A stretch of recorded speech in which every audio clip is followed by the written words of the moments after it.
if you were to look at me objectively from the outside, going through life, the fact that kids were homeschooled, I've got a stay-at-home job, you'd think that I had a lot of time with my sons, and I did relative to other dads. But I also, or really until the time we started piecing together that Greenfield family constitution, I was just like all over the map. Like I was home sometimes, I'd travel for 2 weeks, we'd get home, I'd be like, well, how do we start the day and how do we end the day? And when's family dinner? And what are we going to do for Thanksgiving this year? And like, it was very just like loosey-goosey and disorganized. And a lot of times I would just be gone and just leaving mom with no structure and no advice and, just justifying to myself I was off slaying dragons and providing for the family and sending the check home, so to speak. But I would have early on implemented a lot of the things that are like the threads that hold our family together.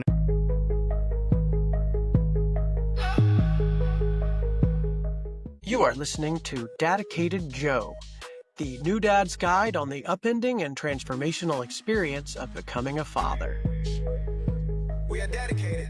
Fatherhood starts way before the delivery room, but a lot of dads don't realize that. So today I have on the show my dear friend and fellow entrepreneur, Ben Greenfield. He is one of the world's leading experts on fitness and biohacking for optimal performance. Plus, he's a dad of twin 17-year-old boys. Ben is a health consultant, speaker, New York Times bestselling author. One of his books is called Boundless Parenting, where he compiles parenting advice from some of the world's top performers. He's launched one of the first fitness podcasts in the world, and at one time was the top fitness podcast. And he's just known for pushing the edge, being a self-experimenter, an endurance athlete, and what I really wanted was to hear about his parenting worldview. So we discuss all kinds of stuff here: fertility, preconception, pregnancy, birth, parenting, discipline, how he built his family legacy, right from beginning to end. He tells a really interesting story about how his home birth turned into a C-section, very similar to me and my wife. But you're going to really love some of his stuff on his family constitution, their values, their mission, their traditions, their rites of passage, financial guidelines. Just the amount of intentionality he puts into his family is really, really cool. So if you like stuff like this, please subscribe to the show. It helps us reach more dads. And share this episode with a dad in your life and drop in the comments a guest you'd love to see. All right, let's get into Ben. Hey, y'all. I have a really exciting guest today. He's a friend and a mentor and a powerful leader. Ben Greenfield. What do you like? The top fitness podcast in the world or something?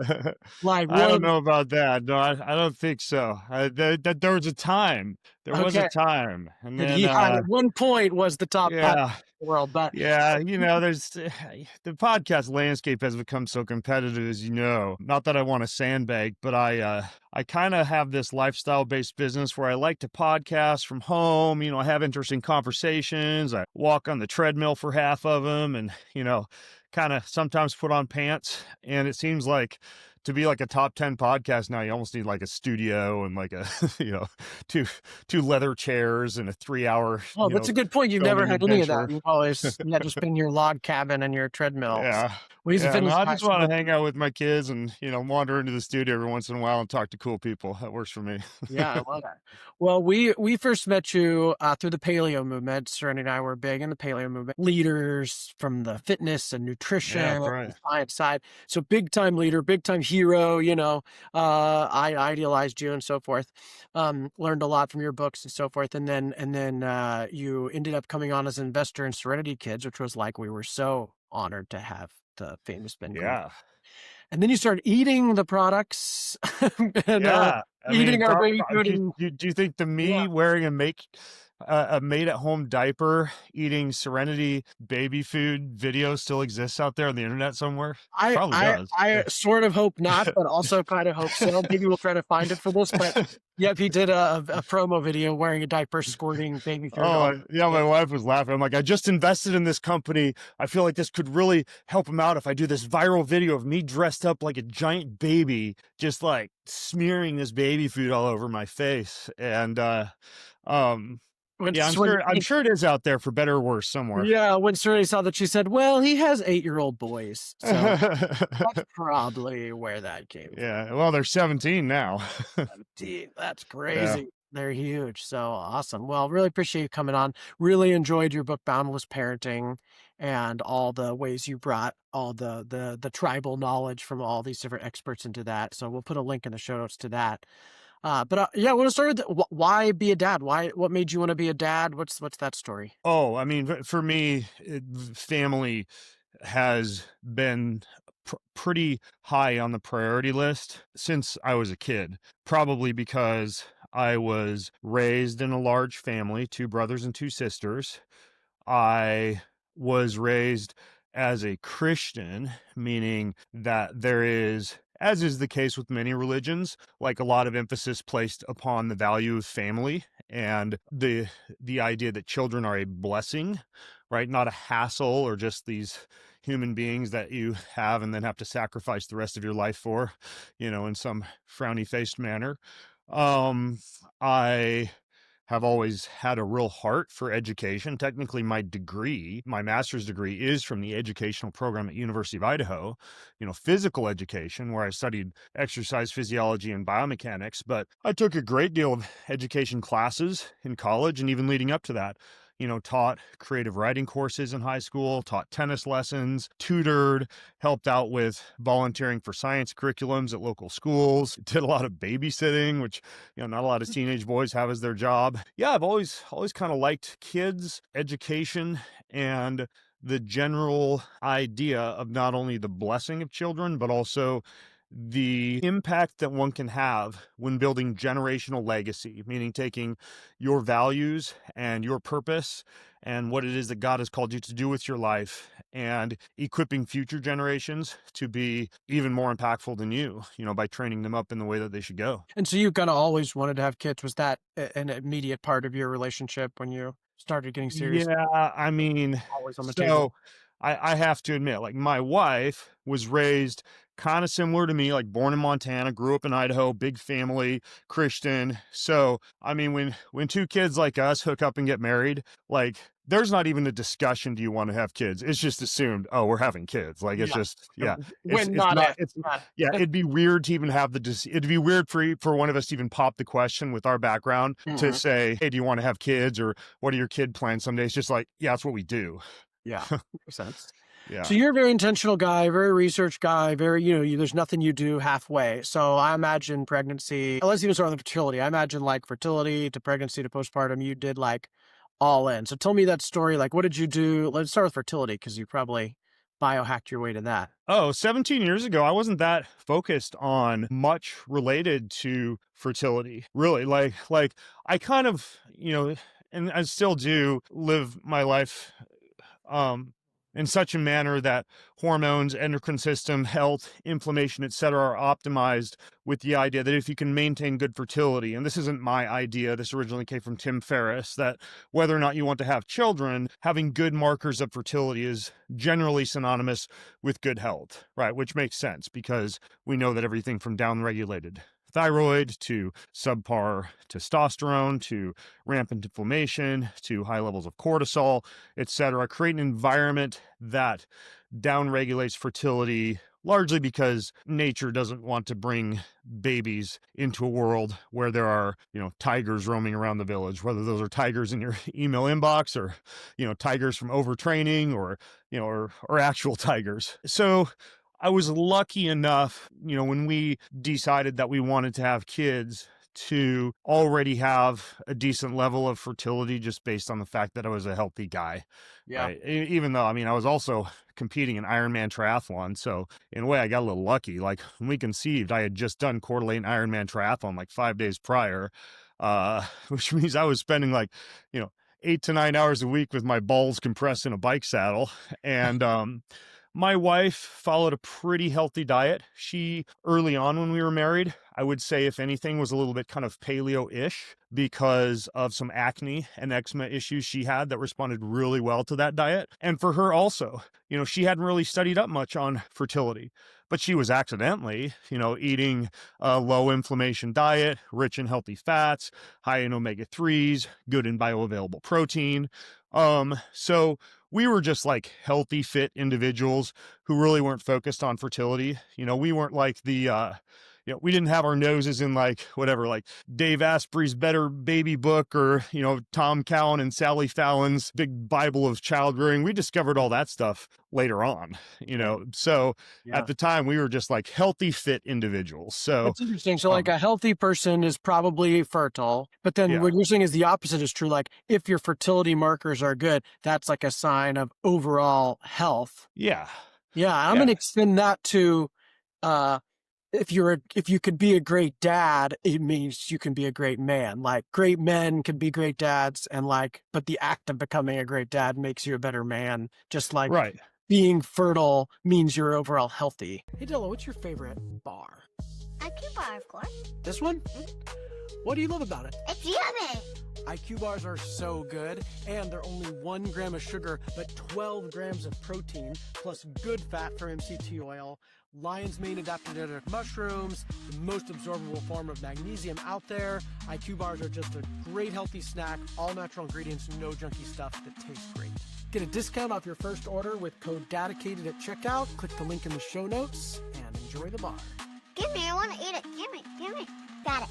Yeah, and like if I could press rewind and go back, knowing what I know now, there are certainly some things that I would have done and things I would not have done to improve chances of conception or chances of a higher sperm count.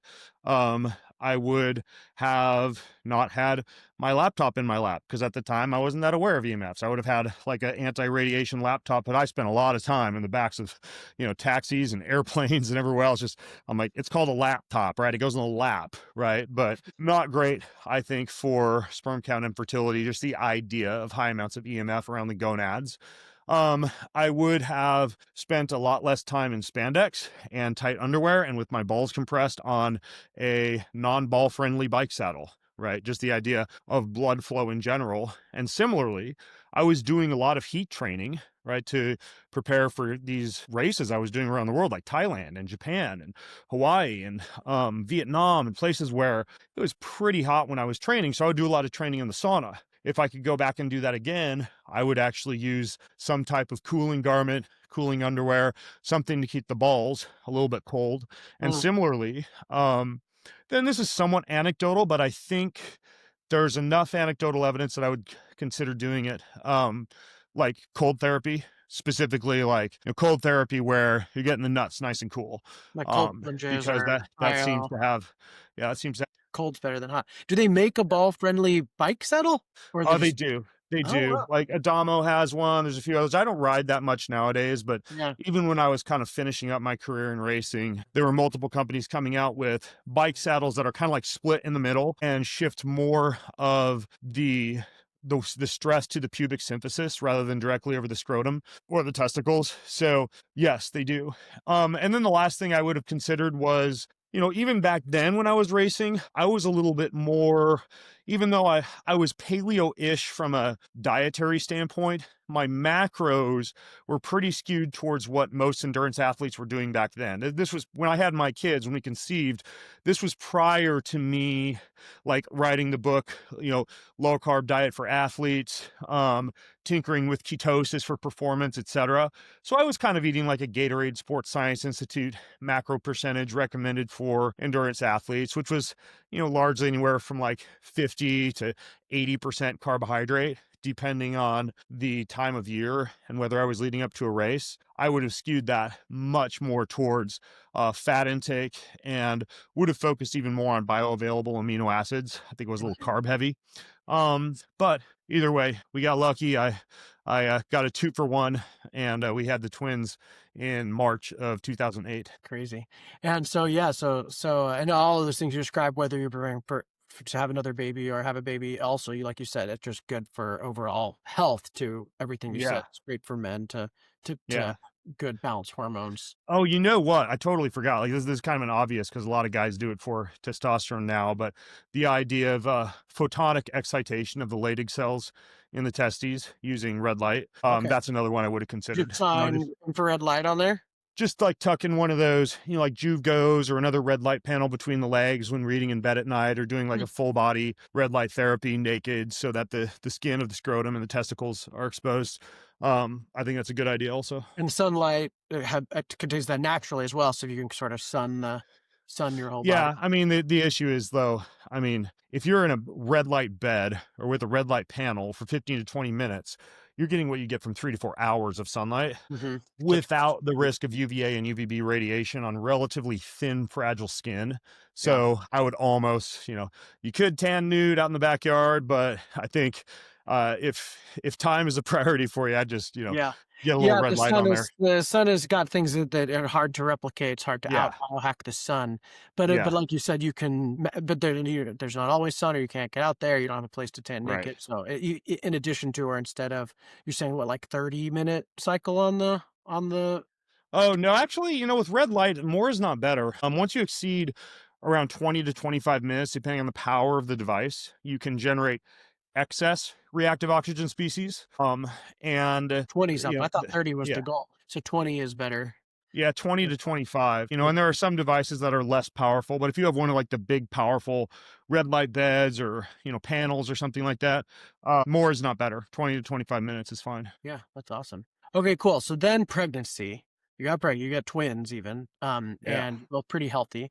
So what did yeah, you guys do? And then you can also add in what maybe you do now, knowing what you know now, like yeah. for optimizing her pregnancy. So what did we do when we were pregnant? Oh, again, if you look at this in context in terms of what I was doing at the time in my phase in life, right? I'm a personal trainer, a strength conditioning coach, a big background in fitness. So from the standpoint of my wife, I encouraged her to stay strong, stay mobile, continue to train from a cardiovascular standpoint and not overtrain, but train in such a way that she would have good core stability, good support for the low back, and less of a barrier for a return to fitness after giving birth. So she did a lot of full body compound lifts.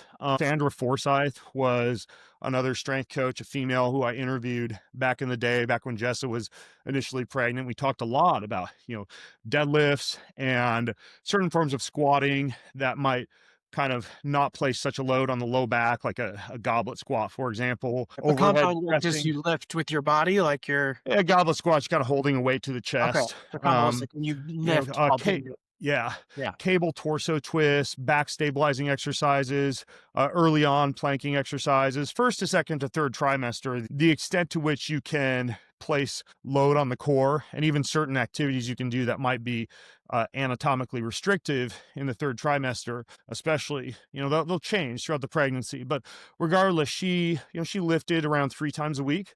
She swam, Joe, almost every day. Yeah, that makes There's sense. something about like the swish of the water and the anti-gravity environment, and I think almost like the rocking movement that I hypothesize is something that the babies enjoy. Hmm, And it's great non-weight bearing cardiovascular activity for mom. And so she was in the pool a lot. hmm. And Yeah. it was easy because I was training for Ironman and she'd just go to the pool when I went to the pool and she'd swim beside me and then we go upstairs and we lift a little bit. But she was pretty physically active, all the way down to like gardening, lifting, swimming, walking, up till about 6 days before birth. I Mm, mean, she yeah. was she was very active Or with during twins, I mean, that's pregnancy. gotta be huge.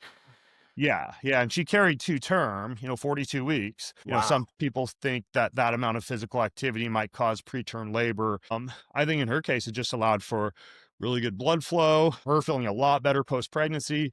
And so during the pregnancy, she also, um, ate, kind of the way she had been eating, pretty healthy. And, we did some of the things that, might be a little esoteric and kooky, but we'd like, I'd play my guitar and we'd sing songs to the babies. And Yeah. we were kind of aware, even from an EMF standpoint at that point of, not doing a lot of things with like, phones and devices and things like that near her belly. And we did one thing I probably wouldn't do if I could go back and do it again is I was still racing around the world.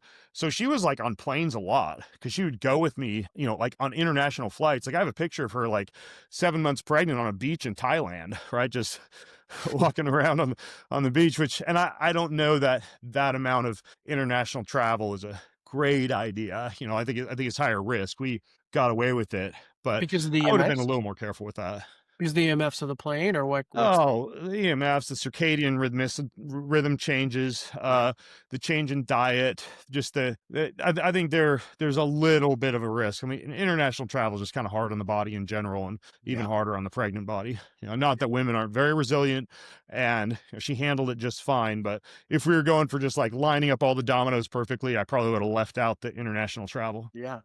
And and as a man, what role did you play as a man, as a dad with her pregnancy? I mean, just protecting and providing, really simple. I mean, like she had the hard job. I took some Lamaze breathing classes with her to prepare for the home birth that we planned on, and so some breathing classes. She was also working. I mean, we weren't wealthy, so she also worked till about a week out from the pregnancy. A graphic design for a magazine company, and she was doing some waitressing also. I'm working as a personal trainer. So yeah, I mean, both of us were working quite a bit, almost all the way up until the babies were born. Yeah, I mean, just like passive support and making sure she had what she needed. Yeah, I didn't have a super intensive role besides that. I wasn't doing, I guess, a ton of like, some kind of special pregnancy massage or anything like that. I don't know. Yeah, when I'm learning about diet and supplements, fitness, what you said, sort of like what's good for fertility is kind of what's good, generally healthy. A lot of that is true for both Yeah, pregnancy and postpartum too. That's yeah. just fitness.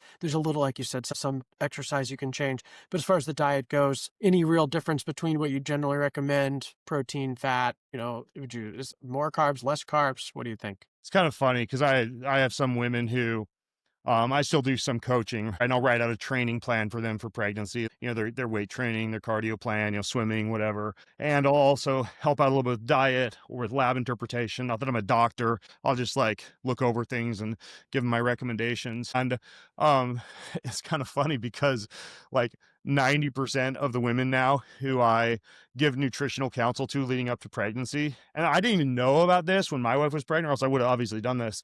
I'm pretty much, after I looked at any type of food allergy or food sensitivity data, if I have it, bringing them straight into a traditional Weston A. Price style diet, right? Like fermented vegetables and lots of A2 dairy, usually fermented, and organ meats, and wide variety of other grass-fed, grass-finished, pastured meats, good clean fish, not grain-free, but really good ancient grains, fermented grains, soaked sprouted nuts, just really good dietary variety, really good nutrient density, a lot of ferments for gut support, and a decent amount of fats like cod liver oil and Yeah. butter and fatty fish. So I mean, you could even Google, if you were listening in, like Weston A. Price dietary guidelines, and there's like a one pager that's like just gold. It's just like, oh yeah, here's the whole list. And Yeah. then that book I mentioned earlier by Tom Cowan and Sally Fallon, something like the Nourishing Weston A. traditions. Yeah, Nourishing Traditions Guide to Mhm. Childbirth, whatever. Yeah. That's kind of like, if I could again like rewind, the exact way that we would have eaten. We weren't far from that, but there were certainly some things we weren't doing, like organ meats. A lot of good cuts of clean fatty fish for Yeah. DHA. If there were two fats to focus on, we would have really focused on DHA and oleic acid, just for supporting the brain development of the fetus. And And that yeah, can that's kind of the dietary approach we would have taken. We were still eating pretty clean though. Yeah, and you can supplement the DHA, but for food sources, primarily fish? Yeah, yeah. Yeah, that's great. And the fermented foods for gut health, good in general, is that especially important for pregnancy? Is gut health more challenging? No, it's not necessarily more challenging during pregnancy. It's just so tied to immune health and brain health and emotional health in general. That is just a good idea to focus on as part of the Weston A. Price diet. I would say, like, if you were a pregnant mom and you were just eating like a wide variety of unfermented vegetables, you'd still do pretty good things for your gut biome. But fermented veg is just even better. And then, how'd you go about birth planning? What kind of birth did you have? How'd you guys make that decision? Oh, well, this is interesting. We, like I mentioned, we did the Lamaze method. We did a lot of co-breathing training. We had a whole home birth setup. We had a doula. We had a pool for water birth. We had pretty much everything necessary for the home birth. So when she went into labor, things were pretty smooth at first. And like my wife is She's a former collegiate athlete. She has like one of the highest pain thresholds you'll ever find. She ran the 800, so that's like the most painful track and field competition in my opinion. She's like a triathlete, just kind of like gritty, skinny, lean Montana rancher genes. Like that's like her whole background. And she labored for like 10 hours, Joe, and they were barely crowning, and we're starting to get like fainter and fainter heartbeats. I'm trying to help her, and I've just got bruises all over my body from her elbows, just like digging into my But just to be thighs. clear, you're doing natural home birth with twins. That's pretty rare. I mean, they almost never even let you do natural birth with twins. They see Yeah, in these days. So we did you were have to, committed. you We have to were fight for committed, that? and Was that an easy choice, or was that, did you, it a lot of seemed people seemed easy to us at the time. We did a lot of consulting, and we had a doula and a team who was pretty confident about it. But long story short is, my wife is also probably the type of woman who would have died in the wild west childbearing days, because she's basically got hips that are narrower than mine, and I just don't think her body made her a great athlete, but not great for bearing children, as actually, far as just like her hips, her glutes, just like everything, just like tight like a spring and okay. very narrow. You chose And this very, like, I wouldn't call it risky, but people think it's risky. Like, there are a lot, it's controversial to do this. riskier. Yeah, Yeah. riskier. I mean, it's Yeah. especially with twins. A home birth, I wouldn't call risky normally, but Yeah. twins is a different level. So, okay, so Yeah. give me the story. It's been a long time. She's trying to get them out. They're barely crowning.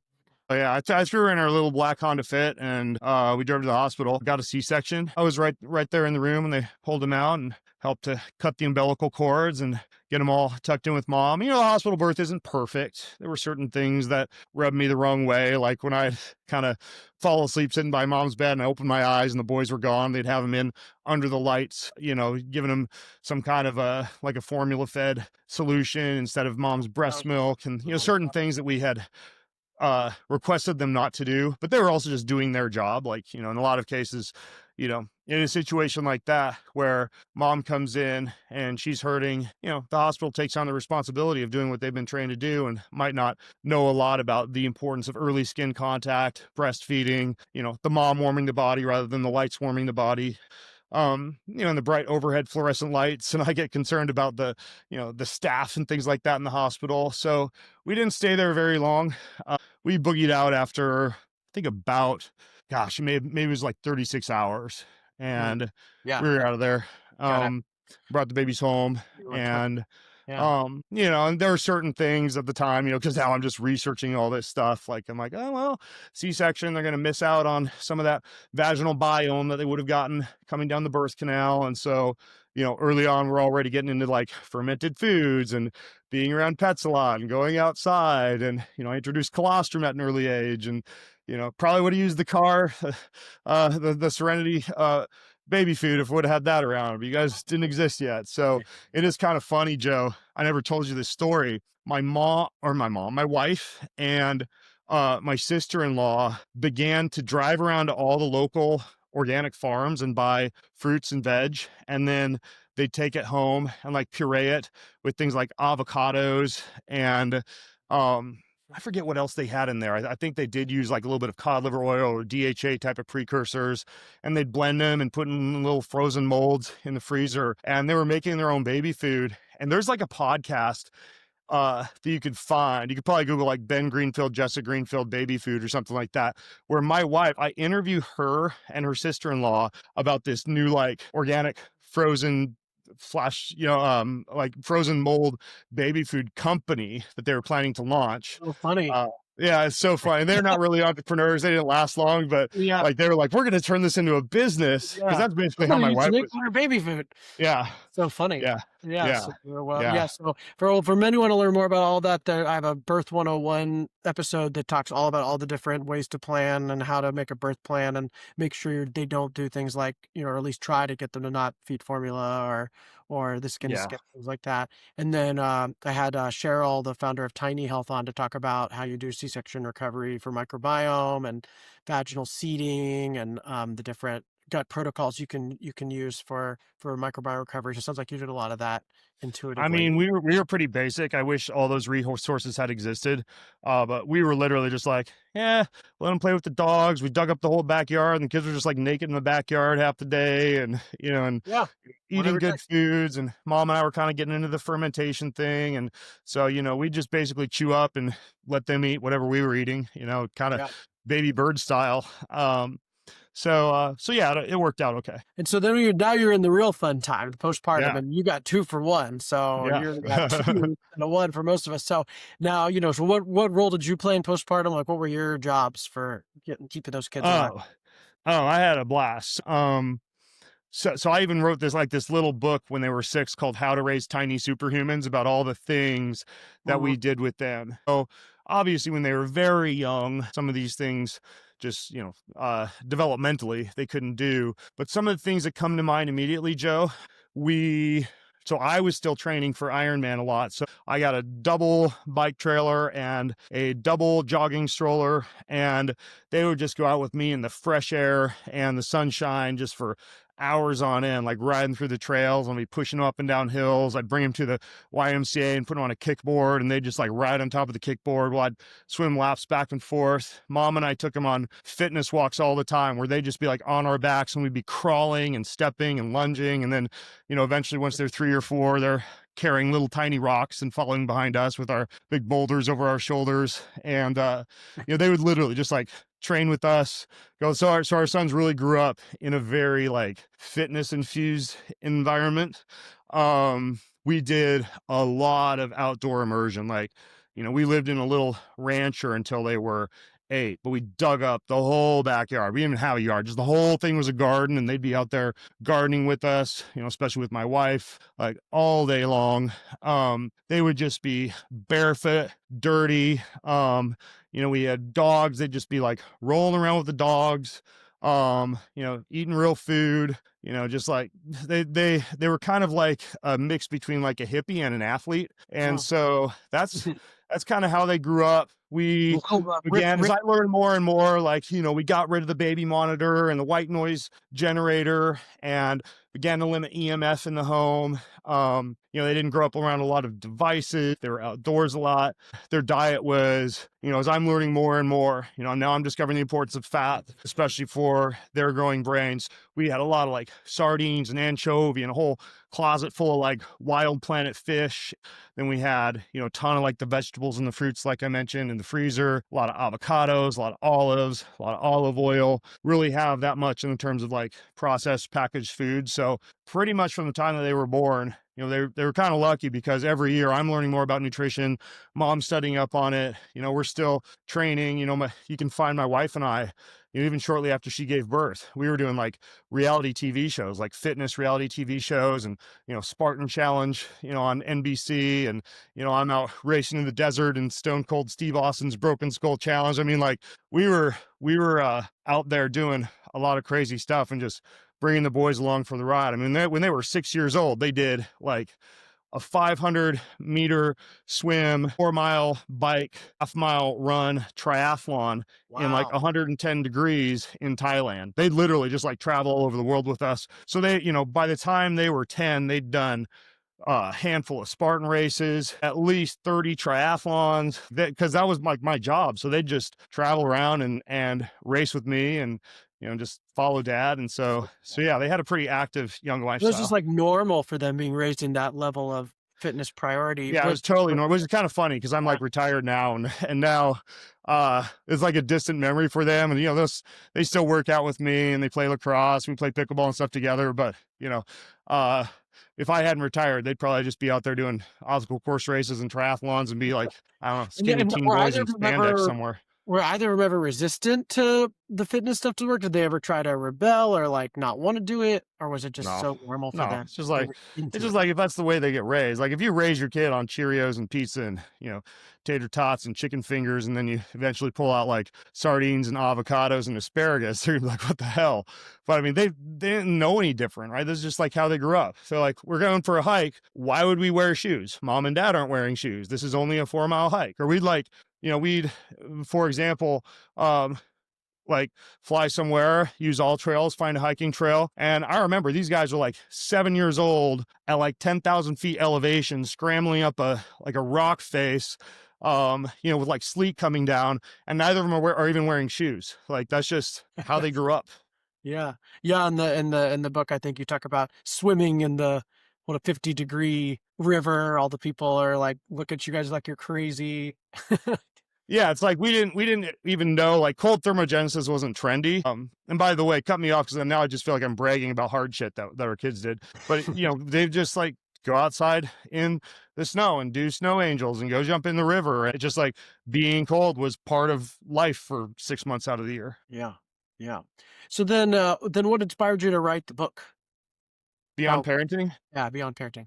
Yeah. Um, So, I knew about, I'll bring him up again, Tim Ferriss, his book, Tools of Titans, where he interviews using a very similar set of questions, a handful, a couple of dozen or more of impactful entrepreneurs, about their habits, their routines, how they built their business, etc. And as I'm going through life, I'm like, well, I'd really like to write about a lot of the things that we did. Not only some of the things I described to you, but how we built legacy and the Greenfield family constitution and how we have structured things to pass on generational wealth and values and how we built the Greenfield family mission statement and set of core values and crest and family logo and, how we have all these traditions and comings and goings and how we arrange the rite of passage from childhood into adolescence and adolescence into adulthood, and all these things that we've kind of woven into the Greenfield family playbook.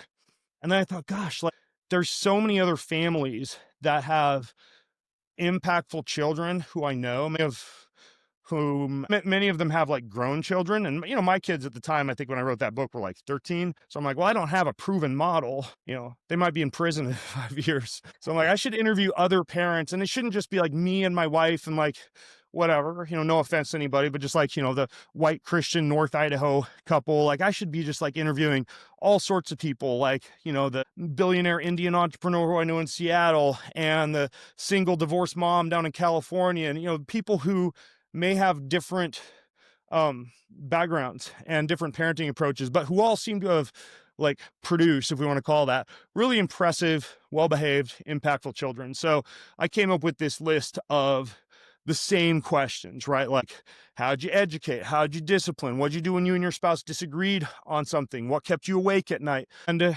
then sent it off to a lot of parents. I probably had like a 50% response rate in terms of those who actually wanted to interact and provide materials for the book. I edited it over the course of a year. For the audiobook, it's kind of cool. I actually got most of the parents to record their chapter of the audiobook so you can like listen to the audiobook in their voice, which I think is kind of cool, rather than just me reading it. And then my wife has a chapter in there. I have a chapter in there. And I just created like this anthology of parenting called Boundless Parenting. I'm glad you asked about it because I don't even get a chance to talk about this book much. I don't think a lot of people even know that I have a parenting book. I self-published it, right? So I've just got it like at our own warehouses. We fulfill it. Like if you go to the website and buy it, like it's just going through us. I didn't even work with a publisher because it's hard for a health and fitness author to get publishing agent or publisher when you're publishing a book that's outside your area of expertise, if you want to call it that, or niche. Yeah. So I was just like, screw it. Like nobody's going to publish this, or I have a very low chance. So I should just do it myself. They want to keep you in the box. But the audio is especially cool. God forbid you be a Renaissance person. Yeah, right. But I listen to the audio. It's great hearing them, it's sort of like a really long podcast episode, sort of like all these really great people telling the stories, but yours. Yeah, it was super fun. And like, I'm still pretty proud of that book. Even though not I was really interested in the mission statement values crest process. Like, I think you referenced that there's a tool for that. Tell us, how would we, if we want to lead sure through that exercise? So the idea here, Joe, is you can do a really good job raising your kids and have a pretty put together family, but that doesn't mean that your kids are going to grow up knowing what you did to pull that off. And it also doesn't mean that if you've done a good job from an economic standpoint, just like setting aside money, maybe starting a trust fund or a Roth IRA for your kids, maybe, pulling out whole life insurance policies that you pay up to, create some element of a family bank that you can borrow against. There's a lot of financial strategies out there. Um, that doesn't mean from that standpoint, they aren't going to create kids with a silver spoon mentality who are just like, well, I got $40,000 in a trust fund account. So, I probably shouldn't think about college or starting a business, because that little nest egg's just sitting there. So what we did was we designed a constitution for the Greenfield family that began with our core values, right? Contentedness, honesty, transparency, communicativeness, creativity, almost like a word cloud of values, the same way a business would develop its business mission statement. How old And were then you training? we turn that into like the mission statement for the family, which is about 5 paragraphs long. It's in the book, it's in a poster on the wall in the living room. And then what we did from there was we put that into a book and we took all the values and we kind of like put them into the image of a crest with different quadrants in it that reflect all the different things we hold dear and love, and worked with a metal worker to hang that crest, create it and hang it in the living room in the house. So it's just like this giant piece of art that reminds us of what our family stands for and holds dear. We created a family logo that is on the sign when you go up our driveway and on the flags in the barn and on our hats and on our hoodies and on our coasters and on our pickleball paddles and on the family pepper grinder. And, we'll wear our family hoodies and hats when we go out on the town. Brand. And Yeah. it's kind of cool because the kids are like, it's almost like they're on this team and they know what the team stands for and they know what the team Yeah. believes in. And then in that playbook, back to kind of like passing on things to my sons that they can take in this playbook and just implement within their own family and build upon. We have, here's what we do on Thanksgiving. Here's what we do on Christmas. Here's what we do on Easter. Very detailed. Like, on the 23rd, we all watch an old movie and we paint puff t-shirts. And here's the rite of passage that the boys must have when they're 12 years old into adolescence. And here is the rite of passage that occurs at 17 or 18 years old as the vision quest into adulthood. And at 16 years old, Greenfield man must leave the house for 3 months without money from mom and dad and just survive and be on their own. And so all of that's in the playbook as well in terms of the rites of passage. We don't have girls, so you didn't hear me mentioning girls because that'll be my son's responsibility to figure that out if they have girls, and then they'll dictate like what the rite of passage is and what those comings of age times will be for the girls in a Greenfield family. Yeah. And then we've got our end of life memorial wishes, how we want our funeral to happen, the names and phone numbers for like the family insurance agent, the family trust manager, the family financial advisor. All of that's in the book. And then that book also has a link to the actual Greenfield Family Trust, right, which is where we keep and store the specifications for how wealth can and cannot be used, how funds that are in a trust or funds that are in an IRA can and cannot be used. And so, it's kind of like there are books like Habits of the Rockefellers. Garrett Gunderson has a few good books on this that go into passing on generational wealth. We work with Carson Wealth, who does a really good job of this. Now we're going to kind of lower our tax bracket by paying our sons, $25K a year in addition to their Roth IRA distributions. But then that will basically lower our tax bracket, slightly raise their tax bracket. But overall, it improves family income by about $85,000. And then that money will just be swept into an investment account like a Schwab account. So rather than our kids just like off doing their own thing financially, like we're helping to grow financial wealth through our children. And then they decide not to go to college. They started a card game business a year and a half ago. So they're still starting their business. Cool. And they're still creating wealth for themselves. But, rather than me just like giving them money, giving them an allowance, etc., they work hard, they do farm chores, they have their business, but then I'm passing on generational wealth kind of secretly behind the scenes and speculating what that can and cannot be used for, and how slowly it's bled out once that begins. And that's all in the Greenfield Family Constitution. And you asked about another resource, the Legato Family Foundation Legado. I have a really good interview with their founder, Rich Christensen, and he's the guy who taught me a lot about how to put together the Constitution and how to start with like the values and create the mission statement and then do like the logo and the comings and goings. And it's like a living document, every I would say 6 months or so, I'm kind of adding something to it or building on it. It's awesome. How old were the boys when you wrote that? 8.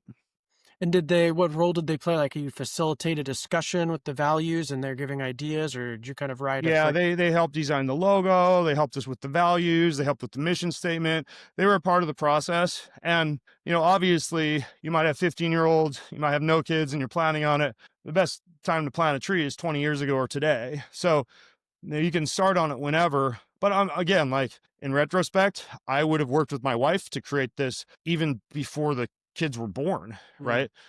So they would have just like been born into this constitution and still been a part of building upon it. But yeah, I think the earlier the better. Yeah, it's incredible amount of attention. Serenity and I created a marriage contract that was similar, like for our relationship, like a list of values and what we both, the expectations that we had for each other, and what were grounds for major action like counseling, or Yeah. like kind of non-negotiables, like these are things that will not be tolerated. These are things that we expect. These are what we want from the community. And we shared that with our family and friends at our wedding, as like, this is, enrolling them and sharing that. I share that with a lot of couples getting married, to kind of think about what that means. But I love bringing it to the whole family and involving our child in it as well. It's awesome. Yeah. Yeah. Yeah. It's So it's it it gives a child a sense of pride, good pride, in terms of knowing what their last name means and what they stand for. And it also helps out from a disciplinary standpoint, because rather than you just saying, no, don't do that, that's bad, or no, don't do that, that's wrong, or no, don't do that, that hurts, this person, you can say, no, we don't do that. We're the Greenfield family. And remember, we don't throw a fit like that because like it's there on the wall. We're content no matter our circumstances. That's just what it is to be Greenfield. So, it's part of who you are. appealing to the values that they help Yeah. create, rather than some abstract Right. notion, right and wrong. Yeah, Right. awesome. What was something after you compiled this book and edited, and what is a major takeaway? Oh, I really that you really learned from listening to these other parents. There's one page in the book that's common threads, like characteristics of good parenting that popped up over and over again in the book. For example, a few would be being open to the ideas of alternative education, but thinking outside the box when it comes to that. Like multiple parents would just go and talk to the public school that their kids were attending when they wanted to take their kids on some experiential adventure, or keep them for the first hour of school at home so they could have a family meeting. And so just like being willing to think outside the box, especially from an educational standpoint. Another was travel, like travel used for education, travel for learning, travel for language, travel for food. A lot of the parents expanded their children's kind of like neurological understanding of the world through travel. And then the biggest one, that was like 85% of the parents said semblance of the phrase, more is caught than taught. Meaning, no matter how much you talk to your kids or tell them things or speak to them or yell at them or whatever you do until you're blue in the face, they're going to pay far more attention to the actions that they see you taking instead of the words that are coming out of your mouth. So if you tell them the value of physical fitness, they better see you like in the gym, preferably with them, whatever, 3-4 times a week. If you tell them that family dinner and eye contact and togetherness in the evening is important, and you are glancing at your phone 5 times for dinner, guess what? You're raising kids and grandkids and great-great-grandkids who are going to be looking at their phone during dinner because, old Mr. Greenfield used to do it all the time. So even though he said it wasn't a good idea, why shouldn't I do it? Yeah. Or, if you say, well, we're going to avoid heavily fried foods and try to not eat out of crinkly plastic packaging, and then they open the console in the car and there's like whatever 2 bags of pork rinds in there, they're going to pay a lot more attention to that stuff. So basically set a really good example, and for God's sake, like don't tell your kids to do something and then let them see you doing the complete opposite. And um that was just like something a lot of the parents did, was more is caught than taught. Yeah, it's huge for sure. Yeah, they're mirrors for us, so they're gonna show back everything we do, which is a blessing and a curse sometimes, but Yeah. but very true. So yeah, with your chapter, there's only one thing in there that I kind of disagreed with. I wanted to ask you All about. right, let's go. And that, it was, which is basically there's a lot of discussion about discipline models and how you do behavior management and so forth.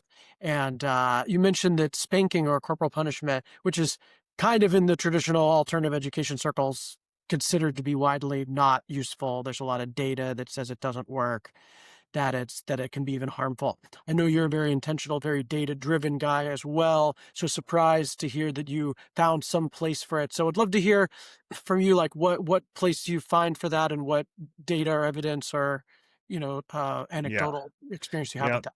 Yeah. Yeah. So what discipline looked like in our house was we used a model that is more formally known as love and logic, meaning rather than give your children hard yeses or hard nos, which allows you to be kind of a lazy parent, but really doesn't teach the kid much, you instead educate your child about the consequences of any decision that they might make in life. And then, as much as is possible, without them being harmed, you let them deal with the consequences of those decisions. And I say without being harmed, I would say without being like, physically maimed.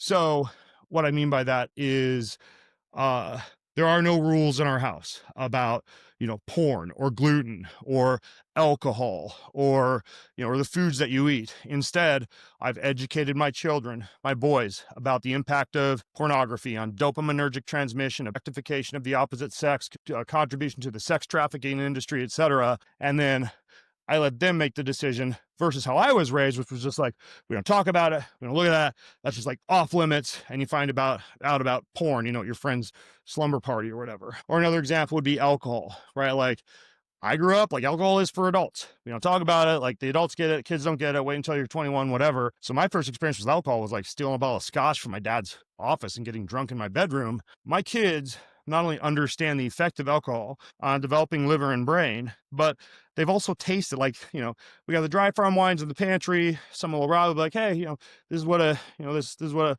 Merlot tastes like, or this is a Pinot Noir. We're going to pair this with the fish. Here, take a little sip. Not forcing it on them, but it's an option.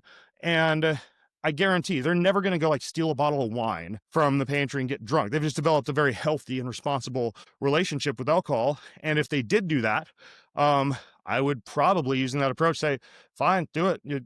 Let me know how you feel the next morning, and you'll understand what it is that I've been warning you about and telling you about. So we use that approach. And then there are times when you want to go outside the boundaries of that approach.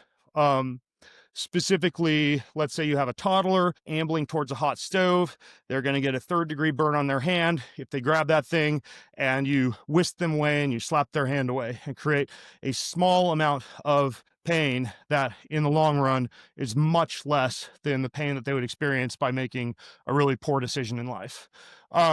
And there were occasions when we would use what you might call corporal punishment like that, right? Like spanking over a very, very severe issue where we knew that if they didn't learn a lesson that they were going to get hurt. Like if you say like 3 times in a row, you need to put your helmet on if you're going to be riding your bike up and down the blacktop asphalt in the driveway.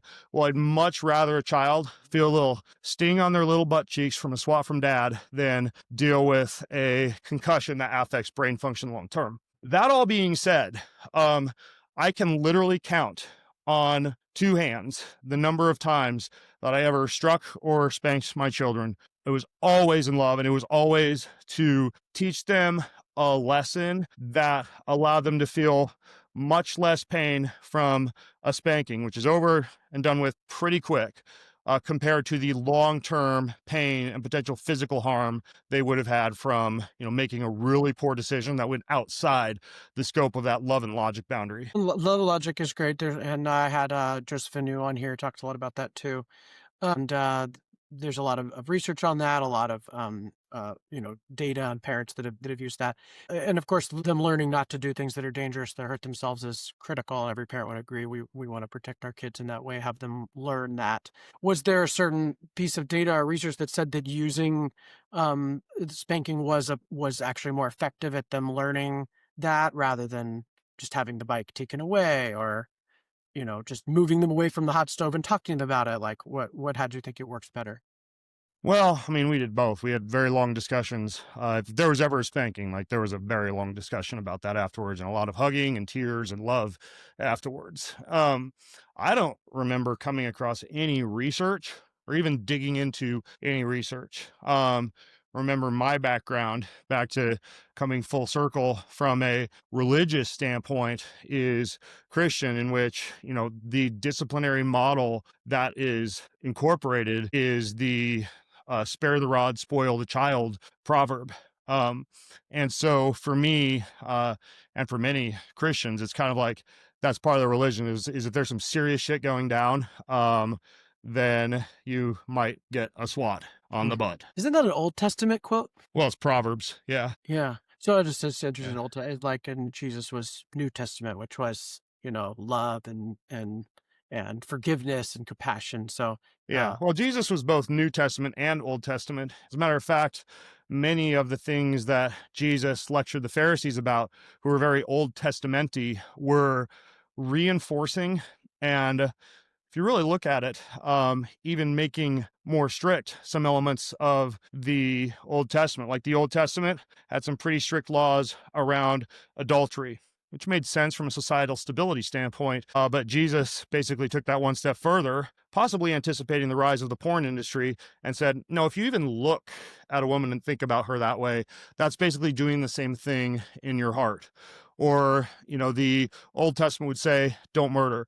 And Jesus said, well, actually, like, if you even get full on, like, rage, angry with your brother or your sister or your friend without cause and don't make that right with them, that's the equivalent of murder. And so Jesus actually really taught and reinforced a lot of the principles of the Old Testament, with the exception, and this is, I think, where some of the confusion arises for people. Like in the Old Testament, to cover sins and to be declared innocent, one would take things like a bull and sacrifice it on an altar, or literally like draw blood. And this was something that was done on a regular basis. And that was how one was able to purify themselves. And then when Jesus came, he basically died on a cross.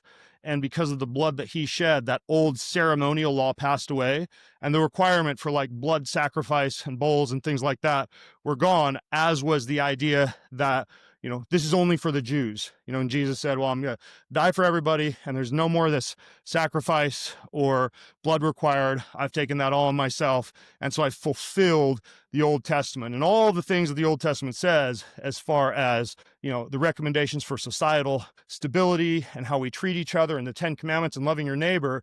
These are still, of course, really, really good principles, but there's no longer a need for this to, only be for the Jews and for us to like kill animals to be saved. And so he just kind of ushered in a new era that retained a lot of the moral foundation of the old era. hmm yeah. Thanks for that. Yeah, you're so well researched and all that.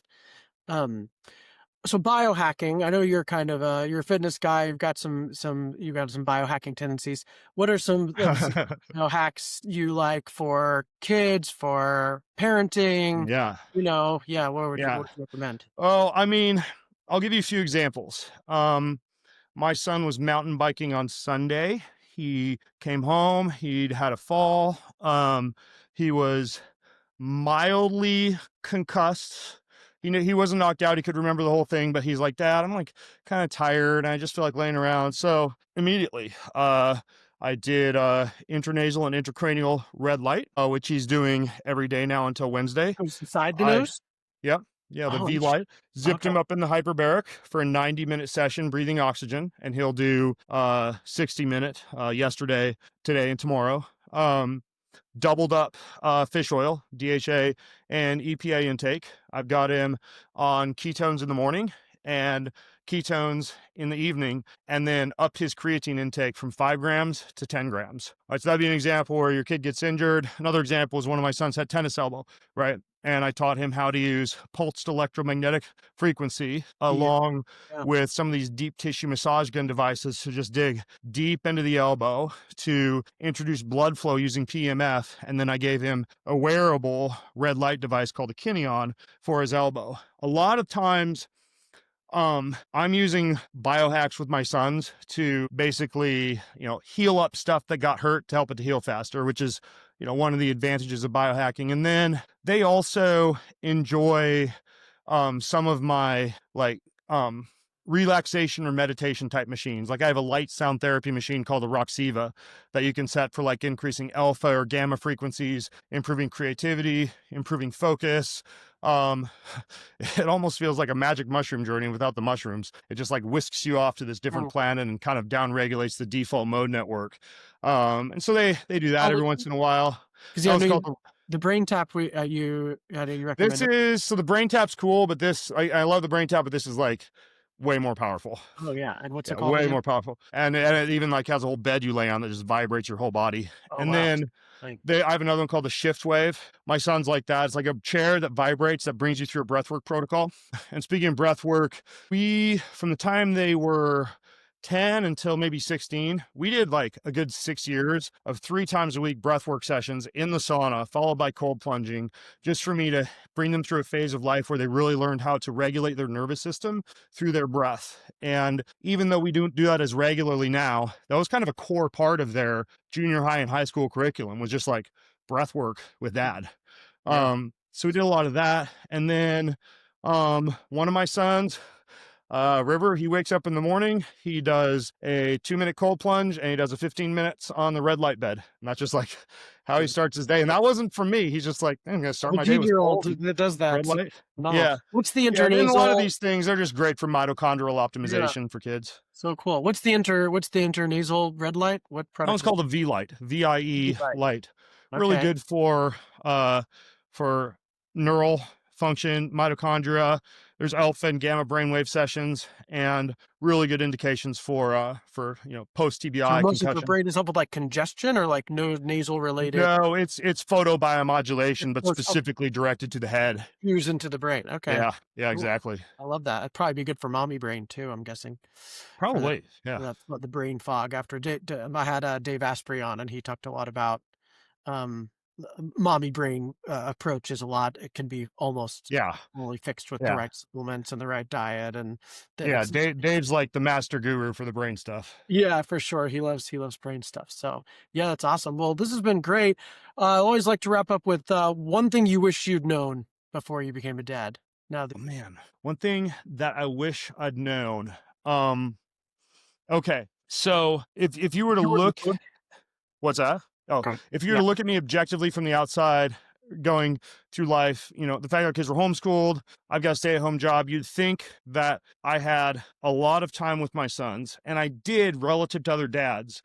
But I also, or really until the time we started piecing together that Greenfield family constitution, I was just like all over the map. Like I was home sometimes, I'd travel for 2 weeks, we'd get home, I'd be like, well, how do we start the day and how do we end the day? And when's family dinner? And what are we going to do for Thanksgiving this year? And like it was very just like loosey goosey and disorganized. And a lot of times I would just be gone and just leaving mom with no structure and no advice and, just justifying to myself I was off slaying dragons and providing for the family and sending the check home, so to speak. But I would have early on implemented a lot of the things that are like the threads that hold our family together now. Morning family huddle, 7 or 7:30 a.m. like clockwork every morning. We meet together and we read the Bible and pray and hug and talk about the day. 7 p.m. like clockwork, family dinner where we sing. My sons and I have a father-son book club, so we discuss the chapter of the book for that day. And we all have usually made something for dinner that we've talked about in the family huddle that morning, and we all just come together for that. And there's like a lot of, I didn't grow up with a lot of this, but it's like tradition, dependency, in a good way, like a schedule that one can depend on, togetherness, and like the safety that a child experiences when they kind of like know how the day is set up and they know where dad's going to be and when, and they know where mom is. And so I would have just been far more intentional early on about just the way the Greenfield home day is structured. Love that. So good. Just as a dad of a 7-year-old, just those memories with more time, Yeah. and a lot of parents with adult children say they just can you never get that again. It's just a Yep. short. It's the days are long, but the years are short. So have Yep. intention a lot of Unless, times. unless you have my philosophy, which is, I think it's BS that 90% of the time you spend with your kids is done with by the time they're 18. If you do like I'm doing and make the home pad such a fun place that the kids want to just keep coming and hanging out, and the grandkids too. I mean, everything from big glorious family dinners and a game closet to a frisbee golf course to indoor pickleball to an obstacle course to a swimming pond and a swimming hole. It's like, make the house just incredible, and high likelihood your kids are going to stick around and be over a lot to hang out.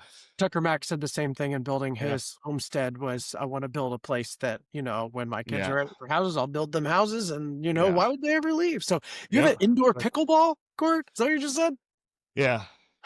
Yeah. Ooh, that's a good idea. I might make that, add that to the list for pretty, the new house. pretty good investment. Yeah. Indoor pickleball court. Yeah, Yeah. pretty good. So awesome. Well, really appreciate this. Super, super great. You put a lot of research, a lot of thought and attention into this. So glad you wrote the book to share that with others. All the amazing things you do for the health of the world and health of your family. Just thanks for taking the time. Thanks, Joe. These are awesome questions. I really appreciate it. For sure. All right, All everybody. right. Keep on lists and stay dedicated. Cool, dude. That was good.